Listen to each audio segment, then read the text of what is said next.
basketball. Sumakit na. O, siyempre, nakorbo ka eh. Kung hindi ka nakorbo, hindi sasakit.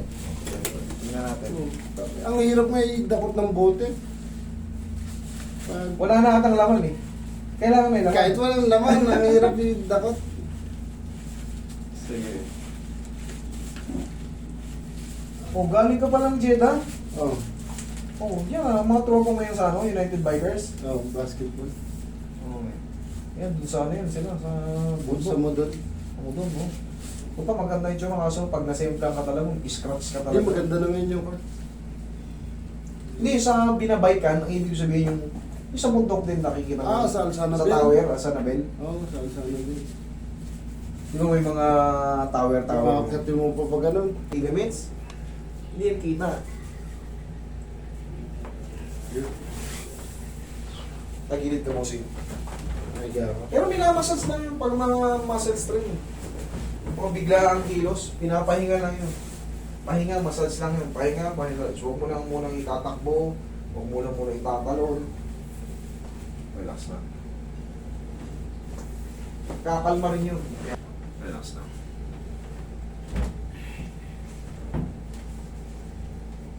Tihaya ka. Pag dito kasi yung tumunog dito. Yan. Diyan, pumutok. Oh, wala yan. Ano yan? Muscle strain lang Tapos yan. pag kuminat na ako ng ano, pinupulikat dyan. O yun yung muscle strain ang tawag ng bossing. Hindi kailanman mapapracture yan sa mga paglalakad lang o sa Hindi na ako pagtalon. nag-basketball eh.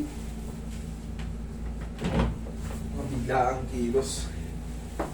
Pero ang sagot doon, massage and relax.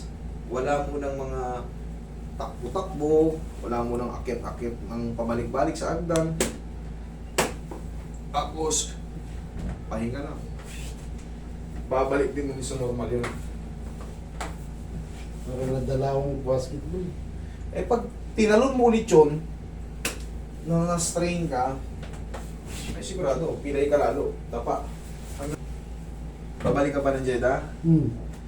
Ganda na ng Jeddah, no? Nilinis na yung ano ron eh. Yung mga dating sa industrial, Oh, maganda na yung court doon.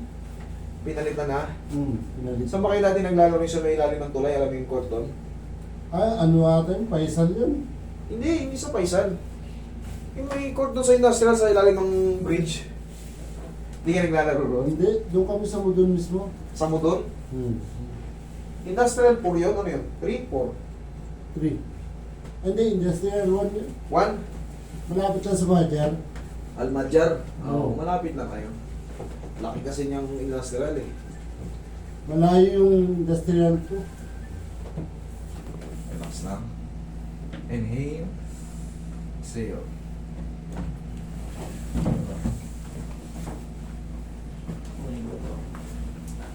Sa mga taga Jeddah, ang lalapitan nyo dyan marunong in case of emergency. Bakit?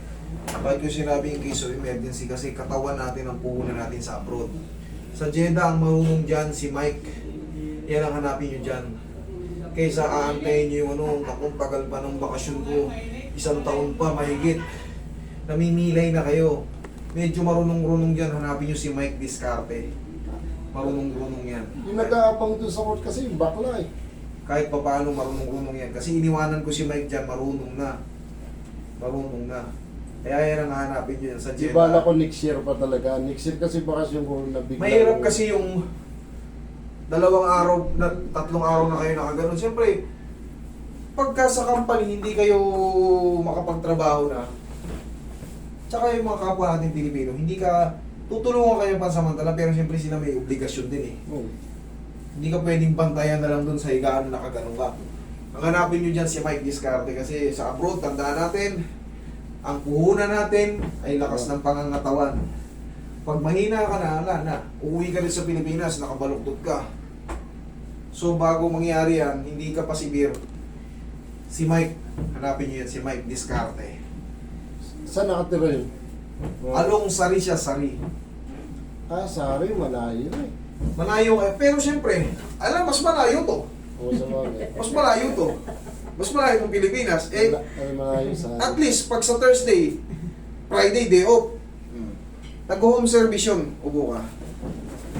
Kaysa naman ganun din eh. Aantay ka rin isang taon. Anong pangalan niya? Mike? Si Mike. Yes ka. Sa court naman kasi nag-aabag yung bakla. Yun ang taga ano, mga tapilok, mga... Ayun, pwede yun. Hindi, meron din nag-ayos ng mga ano dyan, pero hindi ko kilala gaano. Ang kilala ko kasi marunong dyan si Mike. Kahit pa paano, sa mga jet, taga-Saudi.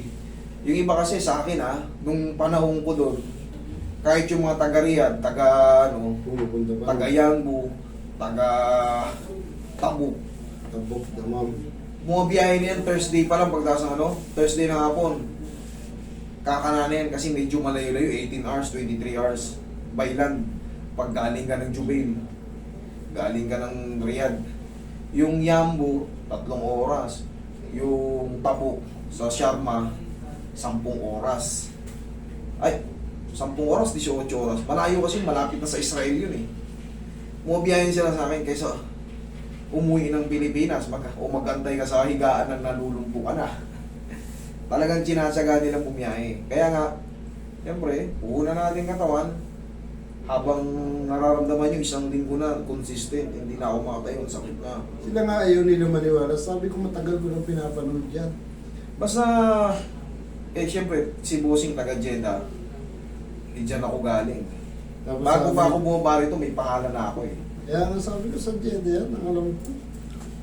Jeddah ako sa Muhammadiyah. Pero kayo, nasa industrial kasi Oo. sila, medyo... Almajar lang kami. Oo, sa malapit-lapit pa yan. Yung mga accommodation namin. Malapit-lapit pa yan. Yung Sari, sa gitna kasi yun eh. Oo, gitna yun. Pabuntang Old Airport. Oo, gitna pa yun. Kami ang malapit sa Old Airport. Oo, sa Old Airport. Thank you, Master. Okay, thank you.